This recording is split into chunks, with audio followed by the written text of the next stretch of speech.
From the OUTV Broadcast Center in Los Angeles, California, this is Brief News Brief, a brief look at today's trending news topics, proudly combating the thought police since 2016. Here's your host, James Heaney. I'm James Heaney, and this is your Brief News Briefing. It's Small Business Tuesday. Today, the Senate passed a $484 billion deal to help small businesses get loans in this wild and crazy coronavirus world.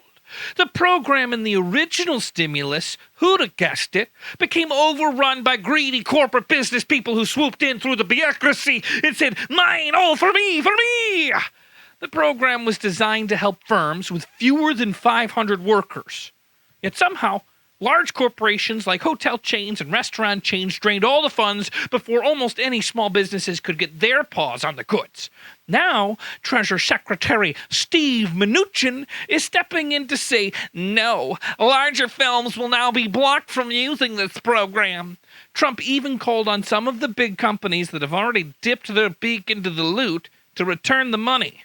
Between this and the stimulus money passed late last month, Congress has passed a historic $3 trillion in government spending to fight the pandemic and the pandemic economic fallout.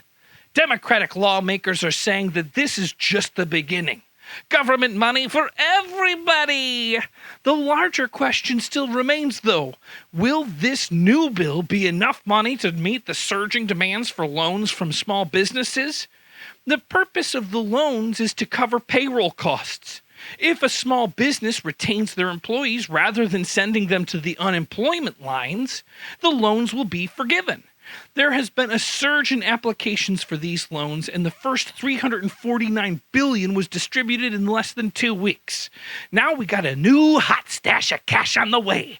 Hold on, small businesses! A small lifesaver here might be coming your way. The House is expected to pass the measure on Thursday, giving members time to return to Washington to vote. President Trump has vowed to sign it. There are more important things than living, right? I mean, am I right? Well, I know someone who agrees with me, and that's GOP Texas Lieutenant Governor Dan Patrick. Late last night, Dan doubled down on his earlier controversial comments about reopening his state, saying that there are more important things than living. You wouldn't guess where he publicly pushed this opinion. Maybe you did. I guess you did. Fox News with everyone's favorite truth teller, Tucker Punch Me in the Mouth Carlson.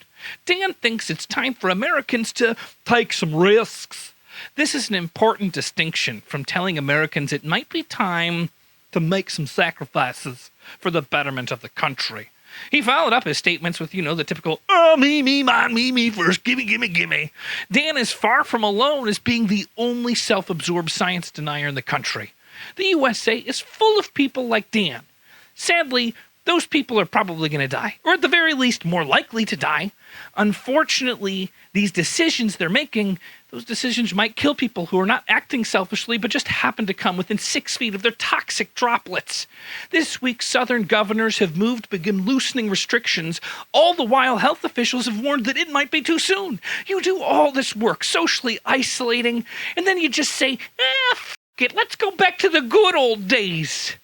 It's like quitting smoking for a couple weeks, seeing a cigarette, smelling that cigarette, and thinking to yourself, I should celebrate quitting by smoking some cigarettes. You gotta ride it out. Or don't and face death. With the current limits on testing capabilities, it would be difficult to prevent new infection clusters from sprouting up in areas as we roll back social distancing safeguards. But there are more important things than living, right? Hey, that might be a great thing to say to a fetus right before an abortion. I bet Dan Patrick would agree with me too, right? There's more important things than living, right, Dan?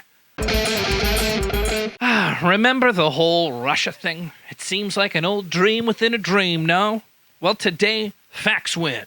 Because while we were all buried in the coronavirus doom scroll of our news feed, the Senate Intelligence Committee has unanimously endorsed the U.S. intelligence community's conclusion that Russia interfered in the 2016 election.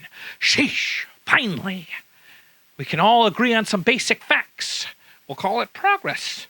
In fact, the Senate Intelligence Committee concluded that it wasn't just some meddling, it wasn't some dude in a basement. They concluded that Russia conducted a sweeping and unprecedented campaign to interfere in the 2016 presidential election.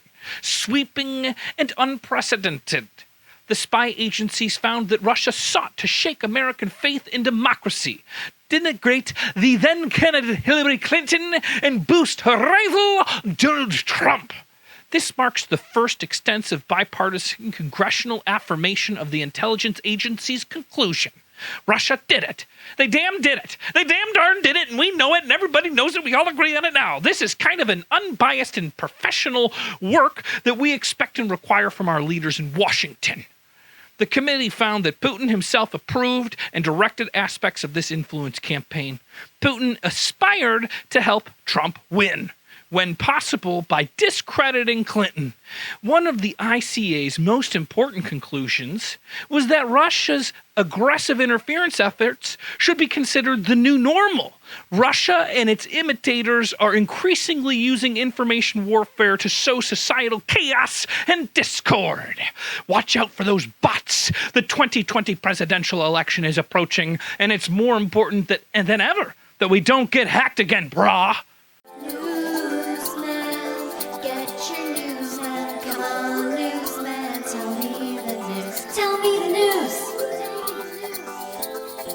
Tell me the news, newsman. Get your news, man. Come on, newsman. Tell me the news, newsman. Get your news, man. Come on, newsman. Tell me the news. Tell me the news. Tell me the news, newsman. Get your news, man. Come on, newsman. Tell me